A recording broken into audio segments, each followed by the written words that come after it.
ఫరో యొక్క కుమార్తె కుమారుడను అని అనిపించుకోవడానికి ఇష్టపడక దేవుని పిల్లలతో శ్రమ అనుభవించడానికి ఇష్టపడి దేవుని యొక్క మార్గంలో చనిపోవడానికి కూడా సిద్ధపడ్డాడు మోషే. అలాంటి గొప్ప ప్రవక్త మనకి ఎన్నో మాటలు ఇచ్చాడు పరిశుద్ధ గ్రంథంలో. ఈరోజు ఆ దేవాది దేవుడు మోషేను ఎన్నుకున్నట్లుగా ఆ లోకములో నశించిపోతున్నటువంటి మనలను ఎన్నుకోలేదంటారా? లోకములో పడిపోతున్నటువంటి బురదలో కూరుకుపోతున్నటువంటి మనలను నాశనకరమైనటువంటి జిగట గలిగిన దొంగ ఊబులో నుంచి పైకి లేవనెత్తాడు.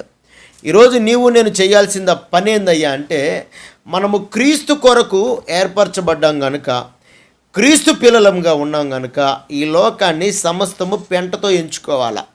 ఒకానొక సందర్భంలో డబ్బును ప్రేమించినటువంటి ఒక వ్యక్తి తిమోతికి రాసిన మొదటి పత్రికలో 6వ అధ్యాయము 10వ వచనంలో దైవజనుడు పౌలు గారి రీతిగా మాట్లాడుతున్నాడు.